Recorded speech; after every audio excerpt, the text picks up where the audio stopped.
Computer science engineering एक ऐसा branch जहां पर स्टूडेंट्स भर भर के इसके पीछे पागल हुए पड़े हैं कि भैया हमें कंप्यूटर साइंस इंजीनियरिंग ही चाहिए। इनके पैकेजेस प्लेसमेंट्स बहुत तगड़े होते हैं। अगर इनफैक्ट टीयर 3 कॉलेजेस में कुछ ब्रांच नहीं मिल रहा है या फिर कुछ मिल भी रहा है, देन यहाँ पर प्रेफर्ड होता है भैया सीएसई ले लो, बाकी कोर ब्रांचेस में कुछ स्कोप नहीं, या फिर बहुत से ऐसे स्टूडेंट्स के दिमाग में कुछ ना कुछ चीजें चल रही होती हैं। बट सीएसई के बारे में एज अ ब्रांच, इनका फ्यूचर, जॉब, प्लेसमेंट, पैकेजेस कितना कुछ जानते हो? अपार्ट फ्रॉम दोज फिगर्स जो कि आपको किसी कॉलेज के average package, placement, highest package में, मीडियन पैकेज, प्लेसमेंट परसेंटेज के अलावा और क्या पता है? किस तरीके की कंपनीज होती हैं, ब्रांच के अंदर क्या पढ़ाया जाता है, क्या सिर्फ कोडिंग एंड प्रोग्रामिंग होता है?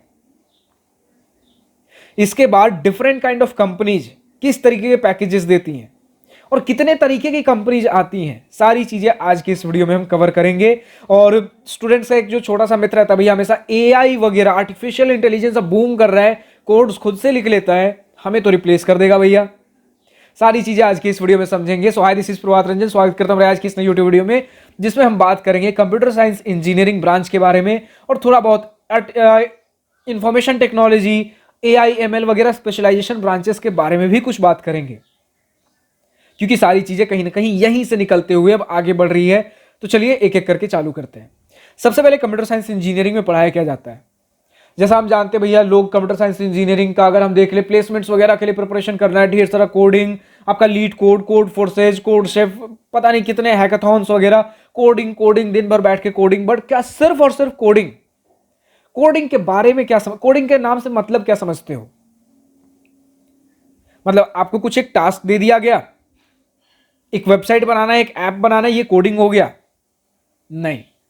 हाँ, हो सकता है हैकाथॉन्स के अंदर जब आपका कुछ प्रोजेक्ट्स, हैकाथॉन्स मतलब कोडिंग कंपटीशन कह सकते हो, जब आपका कुछ डेवलपमेंट वाला प्रोजेक्ट हो कि आपको ये एक प्रोजेक्ट डेवलप करना है, देन आप एप्स एंड वेबसाइट्स वगैरह कुछ बना सकते हो।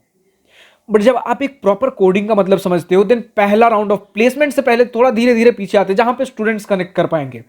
पहले स्टूडेंट्स को वीडियो के थ्रू कनेक्ट करवाता हूं, क्योंकि एंड गोल प्लेसमेंट होता है, वहां पर कोडिंग वगैरह समझते हैं, फिर धीरे धीरे अपने पैकेजेस के ऊपर, अपने सिलेबस के ऊपर सब कुछ टच करेंगे हम। तो ज्यादा हड़बड़ाने की जरूरत नहीं, बस अंत तक वीडियो में बने रहिए। सीएसई के बारे में बहुत कुछ जानने वाले हो आज की इस वीडियो में। और वीडियो का डेटा वगैरह कहां से मिला है? देन हमारे पास बहुत सारे स्टूडेंट्स का सीएसई का डेटा तो होता ही होता है, क्योंकि काफी फैला हुआ सब ब्रांच है। बट कुछ पर्सनल डेटा हमने पर्सनली बात करके कुछ स्टूडेंट से, जैसे आईआईटी हैदराबाद के स्टूडेंट से भी हमने लिया है। आप कई बार आईआईटी हैदराबाद का नाम हमारे वीडियो में बहुत सुनते होंगे, क्योंकि आईआईटी हैदराबाद के साथ हमारे कुछ स्टूडेंट्स के साथ मतलब कह सकते हो वीडियो वाले रिलेशंस बने हुए हैं, कि कुछ भी अगर हमें अप्रोच करना पड़ता है, देन आईआईटी हैदराबाद के स्टूडेंट्स को बहुत इजीली रीच आउट कर पाते हैं। और कहीं ना कहीं एनआईटी से मैं हूं तो वो वाला टेस्ट आ जाता है, एनआईटी वाला, और आईआईटी के स्टूडेंट्स हैं देन आईआईटी वाले, दोनों टेस्ट आपको कहीं ना कहीं देखने को मिल जाएगा। बाकी टीयर 3 टीयर 4 के बारे में भी हम इंफॉर्मेशन गैदर करते रहते हैं, वो चीजें भी हम डिस्कस करेंगे। वापस आते हैं अपने प्लेसमेंट वगैरह में। अगर जब जाते हो, देन पहला राउंड आप समझते हो भैया कि डीएसए राउंड होता है, कोडिंग वगैरह होता है। डीएसए का मुझे जितना फुल फॉर्म याद आ पा रहा है, बहुत समय हो गया यार कोडिंग किए हुए, डेटा स्ट्रक्चर एंड एल्गोरिथम, जितना मैं समझ पा रहा हूं। कॉन्सेप्ट आपको समझा दूंगा क्या होता है क्या नहीं होता है, बट यूजुअली हम अगर यूज करते भी, देन डीएसए, डेटा स्ट्रक्चर, इनका फुल फॉर्म बहुत रेयरली यूज होता है। तो इसका मोटा मोटी काम ही होता है। और पहला राउंड आपका यही होगा, मतलब आपको कुछ बोल दिया गया कि भैया आपका ये टास्क है, आपको ये इनपुट दिया जा रहा है, ये आउटपुट निकालना है, और इसमें टाइम लिमिट एक्सेप्शन बहुत ज्यादा होता है। टाइम लिमिट एक्सेप्शन मतलब अगर मैंने ये इनपुट दिया, इतने टेस्ट केसेस पार करने हैं, टेस्ट केसेस मतलब डिफरेंट डिफरेंट इनपुट, जैसे 6-7 टेस्ट केसेस, 6-7 इनपुट्स मिलेंगे, मतलब 6-7 बार कोड को रन किया जाएगा डिफरेंट इनपुट्स के ऊपर, आपका डिफरेंट आउटपुट आएगा। सही आउटपुट आ रहा है कि नहीं आ रहा है, इसमें टाइम लिमिट एक्सेप्शन सबसे ज्यादा आपको देखने को मिलेगा भैया, जिसे टीएलई भी हम कई बार कहते हैं, अगर मैं ठीक से याद कर पा रहा हूं, क्योंकि टाइम लिमिट का एक एक्सेप्शन आता है। और एक आएगा आपका मेमोरी फुल हो जाना, इसका एग्जैक्ट मुझे नाम नहीं याद आ पा रहा, बहुत समय हो गया मुझे पर्सनली कोडिंग किए हुए, क्योंकि मैं कंप्यूटर साइंस वगैरह डोमेन से नहीं हूं। मैंने कोडिंग किया था आपके 11th-12th वगैरह में, लेकिन उस समय प्रॉपर मैंने किया था। देन ये दो इशू आएंगे, आपका मेमोरी फुल हो जाना, मेमोरी क्रॉस हो जाना या मेमोरी एक्सीड कर जाना, और दूसरा आपका कह सकते हो भैया TLE, time limit exception. TLE usually आपका होता है कि कोई भी अगर आपको टास्क दिया गया है कि ये अगर आपको करना है, देन उससे करने के बहुत से तरीके हो सकते हैं। जैसे अगर आप जस्ट 11th-12th में हो, बेसिक्स वगैरह, देन डेटा स्ट्रक्चर। अब डेटा स्ट्रक्चर मतलब क्या कि मेमोरी के अंदर आप कैसे डेटा को ऑर्गेनाइज करते हो किसी एक ऑपरेशन को परफॉर्म करने के लिए, ताकि चीजें ऑप्टिमाइज हो सके। यहां पे मेन गोल आपका ऑप्टिमाइजेशन ही होता है, जिसके थ्रू आप टाइम और मेमोरी दोनों ऑप्टिमाइज करते हो। सबसे सबसे इजी आपका होता है एरे वगैरह आपने पढ़ लिया, लिंक लिस्ट आपने पढ़ लिया, फिर आगे आप जाओगे ट्रीज, ग्राफ्स, बहुत चीजें, और आपको हैश मैप्स वगैरह बहुत चीजें आप पढ़ोगे। बट स्टूडेंट शुरू शुरू में क्या करते हैं भैया, फॉर लूप लगा दिया, एरे वगैरह लगा दिया, जो बेसिक 11 12 पढ़े, वहां से जब आप सॉल्व करोगे देन आपका बहुत ही लेस ऑप्टिमाइज्ड आपको चीजें मिलेंगी। इसके अंदर भी बहुत सारी चीजें होती हैं, कुछ ओ स्क्वायर, लॉग ओ, मतलब कितना आपका ऑप्टिमाइज है उसके हिसाब से चीजें डिसाइड होती हैं। तो डिफरेंट आप जो डेटा स्ट्रक्चर के टाइप्स पढ़ते हो उसके बेसिस पे जब आप एल्गोरिथम्स लिखते हो कि एरे वगैरह अगर यूज करोगे देन मेमोरी बहुत आपका कंजम्पशन होगा, टाइम वगैरह टाइम बहुत यूज होगा। सॉर्टिंग सर्चिंग के बहुत से एल्गोरिथम्स होते हैं, लीनियर सर्च वगैरह करोगे, टाइम मेमोरी सब एक्सीड करेगा। बस एक ग्लिम्स देने की कोशिश कर रहा हूं। देन यहां डिफरेंट, जैसे मैंने नाम लिया एरे वगैरह तो आप नॉर्मल पढ़ते हो, फिर उसके बाद अगर आप प्रॉपर डीएसए के अंदर जाओगे, ट्री, हैश मैप्स, ग्राफ्स वगैरह, मुझे कुछ नाम याद आ पा रहे, लिंक लिस्ट वगैरह, तो ये सारी चीजें जब यूज करते हो, अब इसके अंदर आपको देखना होता है भैया कैसा क्वेश्चन है, उसके अंदर कौन सा डीएसए मतलब डेटा स्ट्रक्चर का फॉर्म यूज करे, कौन सा एल्गोरिथम लिखे इसके लिए कि सबसे ऑप्टिमाइज्ड कोड बने हमारा। तो ऑप्टिमाइजेशन यहां पर सबसे क्रूशियल होता है, और ये चीजें आपको कॉलेज के अंदर सिर्फ थ्योरेटिकल लेवल पे पढ़ाई जाएंगी। ठीक है, आप कोडिंग के बारे में अगर मैक्स टू मैक्स जानते होगे तो यही सारी चीजें, अगर आपने कुछ वीडियोस देख रखे हैं प्लेसमेंट, क्योंकि यूट्यूब पे ज्यादातर प्लेसमेंट ओरिएंटेड चीजें आपको मिलेंगी, जहां पर डीएसए का नाम और प्रोजेक्ट्स वगैरह की चीजें, web development, app development, APIs वगैरह, कुछ एआईएमएल के प्रोजेक्ट्स, ये चीजें ज्यादा सुनते होगे। बट इसके अलावा कोर सीएसई में, प्रॉपर कंप्यूटर साइंस इंजीनियरिंग में और बहुत चीजें होती हैं। सारी चीजें क्या होती है हम सब डिस्कस करेंगे, लेकिन इसके अलावा अगर आप बात कर लो सबसे पहले, देन जो चीजें आप समझ रहे हो ना, ट्री, हैश मैप्स वगैरह, जो चीजें डीएसए वगैरह आपके कॉलेज करिकुलम का पार्ट होगा, लेकिन ये कुछ ऐसा है जैसे आपने जेईई मेन क्रैक किया, देन बोर्ड्स लेवल पे थ्योरी जो बोर्ड्स में है वही जेईई मेन में है, बट एप्लीकेशन लेवल पे क्वेश्चंस को अप्लाई कैसे करना है, अलग अलग तरीके, क्वेश्चन के डिफिकल्टी लेवल, जेईई मेन में खुद से ढेर सारी चीजें प्रैक्टिस करते हो, कई बार कोचिंग्स वगैरह हम लेते हैं, थ्योरी वही है, बट इस थ्योरी को यूज करने का तरीका, डिफिकल्टी लेवल, वो जेईई मेन में कहीं ज्यादा होता है। तो कहीं ना कहीं जो कॉलेज में पढ़ाया जाएगा वो बोर्ड्स लेवल पे कह सकते हो, और प्लेसमेंट ओरिएंटेड चीजों के लिए आप या तो कुछ ऑनलाइन कोर्सेज वगैरह परस्यू कर सकते हो, या फिर खुद से भी ढेर सारी चीजें प्रैक्टिस, आजकल बहुत सारे फ्री रिसोर्सेज अवेलेबल है, मेन मुद्दा प्रैक्टिस करना। अब चाहे कोर्सेज के थ्रू करो या खुद से करो। हमने कुछ सीएससी के स्टूडेंट से बात किया, देन यहां पे हमें ये पता चला कि मैक्सिमम ऑफ द स्टूडेंट्स, अगर आप मैकेनिकल सिविल वगैरह में जाते हो, गेट का प्रिपरेशन कर रहे हो, देन ये सारे स्टूडेंट्स कुछ कोर्सेज परस्यू करते हैं, ऑनलाइन कोर्सेज वगैरह। बट कोडिंग के टर्म्स में अगर बात कर ले, देन फ्री रिसोर्सेज इंटरनेट पर बहुत अवेलेबल है, जिसकी वजह से कोई पेड कोर्सेज परचेस करना मैंडेटरी नहीं है। ज्यादातर स्टूडेंट्स यूट्यूब के फ्री रिसोर्सेज, ऑनलाइन भी बहुत सारे फ्री रिसोर्सेज वगैरह मिल जाएंगे, 400-500 क्वेश्चंस अगर कर लो जितना डीएसए वगैरह, देन एक सफिशिएंट लेवल पे डीएसए आपका प्रिपेयर हो जाता है। उसके बाद अगर आपको कुछ प्रोजेक्ट्स वगैरह करने हैं, देन वेब डेवलपमेंट हो गया, ऐप डेवलपमेंट हो गया, एपीआई हो गया, एआईएमएल, किसी एक डोमेन को पकड़ के प्रोजेक्ट्स कुछ ढंग के कर सकते हो। इसके लिए भी आपको फ्री रिसोर्सेज इंटरनेट पे बहुत कुछ चीजें मिल जाएंगी। फिर अगर इसके बाद बात कर ले भैया, तो आपका थोड़ा बहुत एप्लीकेशन पार्ट अगर कहना हो तो कह सकते हो आपके सीएसई के अंदर। फिर इसके बाद अगर आप कहो तो डीएसए वगैरह पार्ट आपका सीएसई के अंदर होता ही होता है, बट इसके अलावा ऑपरेटिंग सिस्टम, डीबीएमएस, आपका लो लेवल मशीन लेवल चीजें भी आपकी यहां पर, कंप्यूटर आर्किटेक्चर वगैरह हो गए, क्योंकि हम जानते हैं सीएसई के अंदर हार्डवेयर प्लस सॉफ्टवेयर दोनों स्टफ्स कहीं ना कहीं होते हैं। देन हार्डवेयर के अंदर बेसिक सी चीजें आपके कंप्यूटर आर्किटेक्चर वगैरह पढ़ाया जाएगा, मोस्टली सॉफ्टवेयर वाली चीजें ज्यादा कवर कराई जाती हैं। डीबीएमएस कह सकते हो, नेटवर्किंग कह सकते हो, क्लाउड कंप्यूटिंग, आपका एआईएमएल, बहुत सी चीजें कवर की जाती हैं।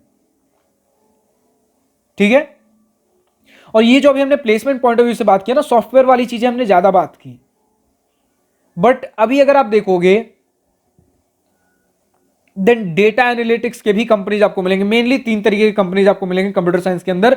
एक सॉफ्टवेयर डेवलपमेंट वाले, जो कि 50 to 60% ऑफ कंपनी आपको सॉफ्टवेयर रोल के लिए ही कई बार SWE सॉफ्टवेयर इंजीनियरिंग, कई बार SD software development engineering students कह देते हैं।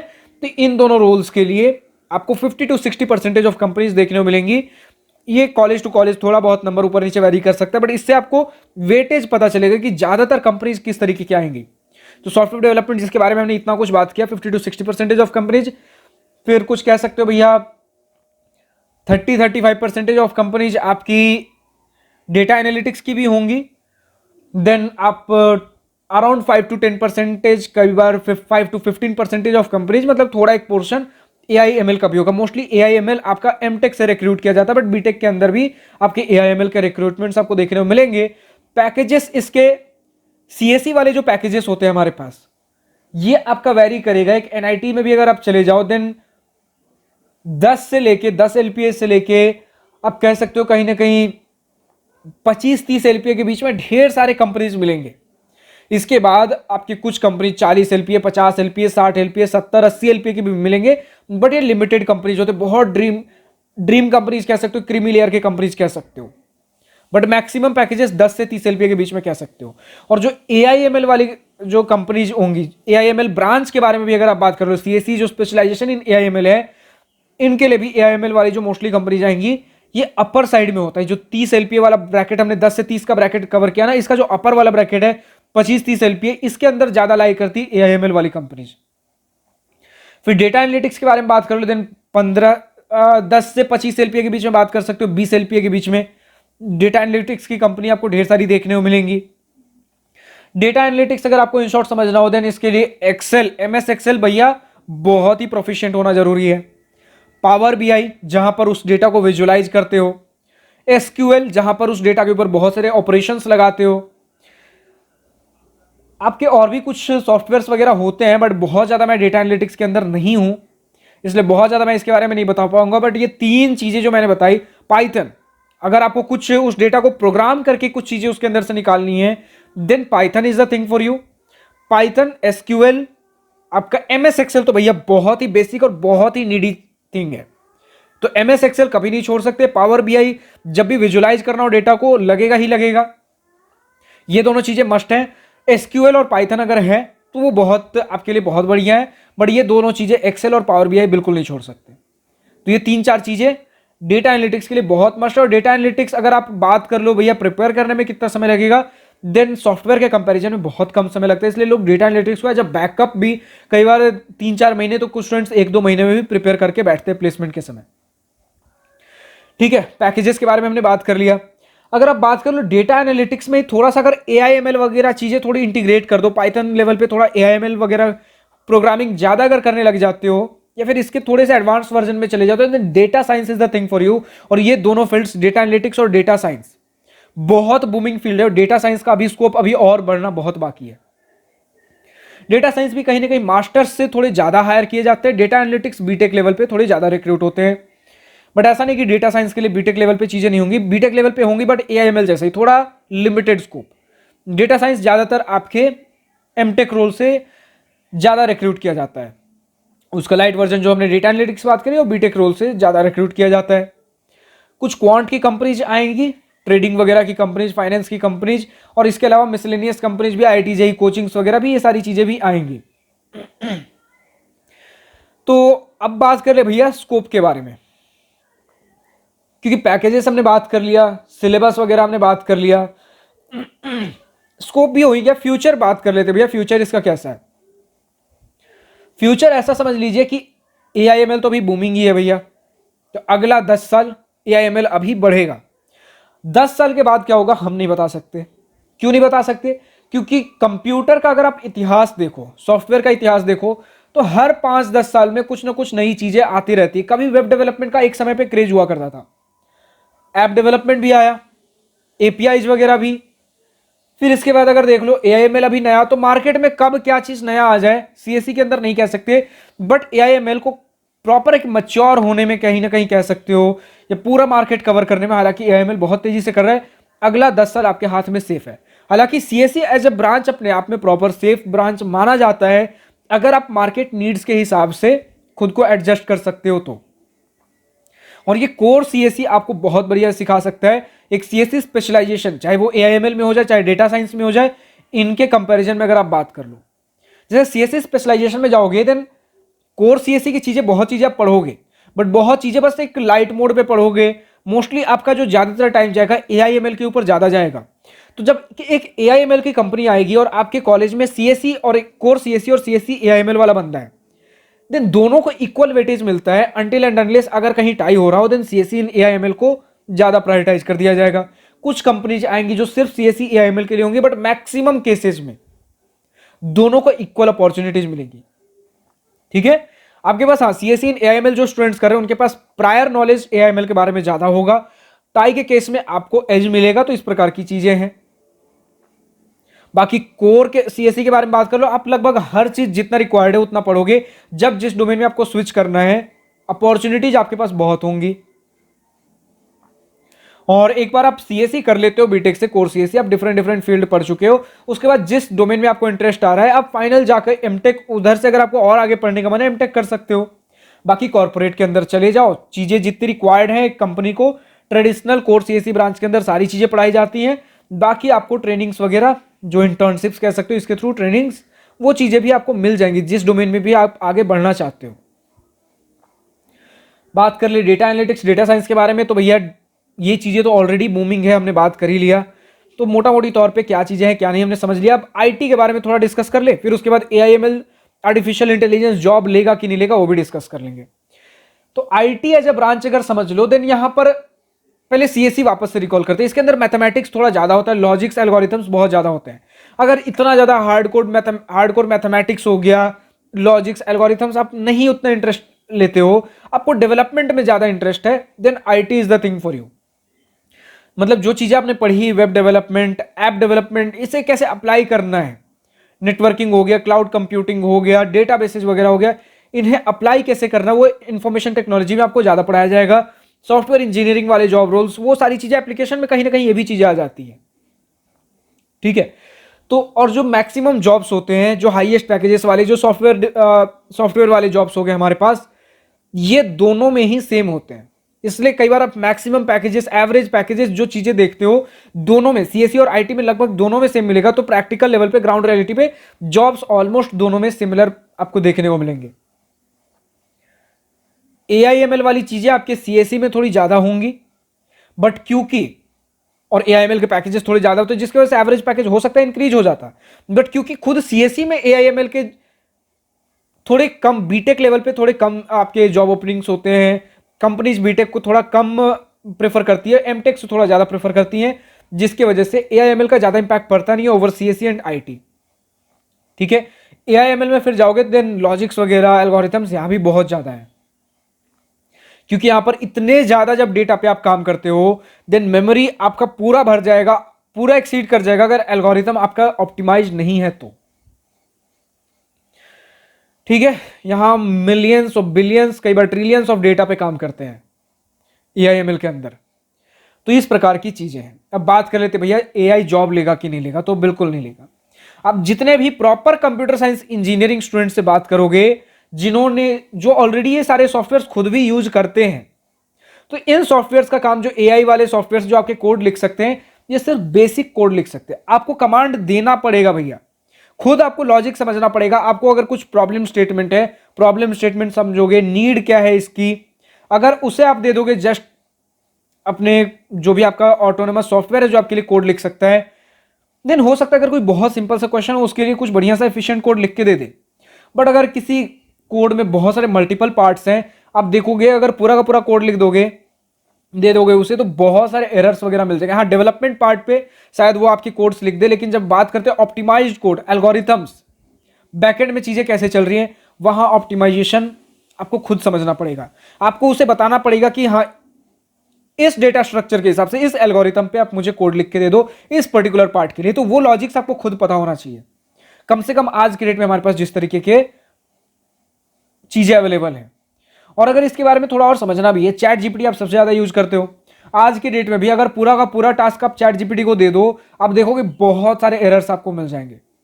बेसिक ह्यूमन लैंग्वेज में आपको बहुत सारे, लैंग्वेज मतलब ग्रामेटिकल एरर नहीं कह रहा हूं आपको, मतलब ह्यूमन लैंग्वेज जो हम डे टू डे बेसिस पे हम आपस में यूज करते हैं, जिन चीजों के लिए, उसमें आपको बहुत से एरर मिल जाएंगे अगर आप प्रॉपर उसे छोटी छोटी बातों के लिए गाइड नहीं करते हो। तो कई बार गाइड करने पे भी आपको बहुत एरर्स मिलेंगे।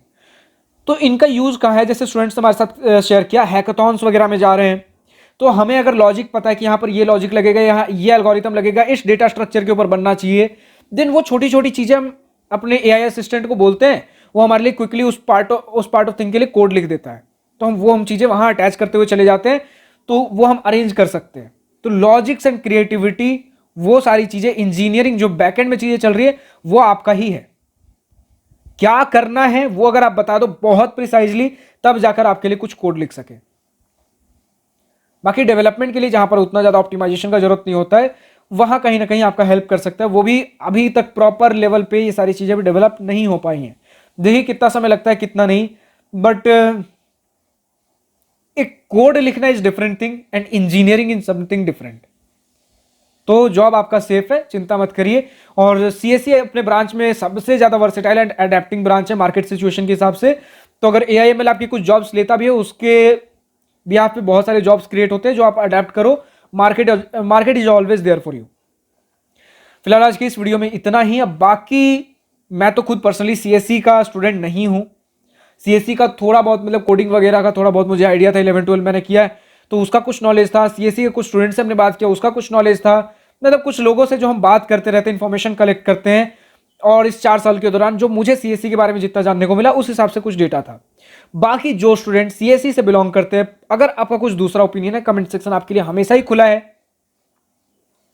लेकिन इतना सफिशिएंट आपको डेटा मिल गया है कि अगर आपको ब्रांच चूज करना हो, देन उसके लिए आप सोच सकते हो। हाँ, एक छोटा सा डोमेन आपका रह गया कि भैया सीएससी के अंदर जॉब वैकेंसीज गवर्नमेंट के अंदर कितना है।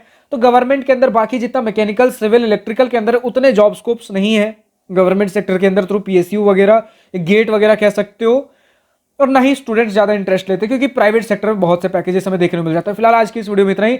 जो भी स्टूडेंट सीएससी से इस वीडियो को देख रहे हैं, कमेंट सेक्शन में आपके अपने opinions, positive negative sides of CSC, जो भी आप कमेंट सेक्शन में खुलकर लिखिए। और जो लोग जॉब कर रहे हैं, खासकर जॉब मार्केट कैसा है, बिल्कुल खुलकर लिखिए कमेंट सेक्शन के अंदर, कैसा है कैसा नहीं। फिलहाल आज की इस वीडियो में इतना ही। और अगर किसी पर्टिकुलर टॉपिक के ऊपर वीडियो चाहिए, कमेंट सेक्शन में खुलकर लिखिए। लेकिन अगर भैया, अगर आपको इंजीनियरिंग कॉलेज एडमिशन सिलेक्शन में दिक्कत आ रही है, बिल्कुल कुछ नहीं समझ में आ रहा है, मुझसे 1-on-1 बैठकर, गूगल मीट वीडियो कॉल पर बैठकर बातें, चीजें डिस्कस करनी है, समझनी है, जाननी है, देन आप हमारे दिवासरा स्टूडेंट काउंसलिंग के लिए रजिस्टर कर सकते हो, जिसका लिंक नीचे डिस्क्रिप्शन में दिया गया है। लिंक पे क्लिक करिए, हमारे वेबसाइट पे जाइए, रजिस्टर करिए। फिलहाल आज की इस वीडियो में इतना ही। अगर वीडियो पसंद आया, देन लाइक, शेयर, सब्सक्राइब बिल्कुल करिएगा। और अगर कुछ दिल की बातें, कुछ मन की बातें लिखकर बतानी या पूछनी हो, देन कमेंट सेक्शन आप ही के लिए तो है। Thank you for watching this video. Goodbye, nice day, wish you all the best for future, enjoy journey.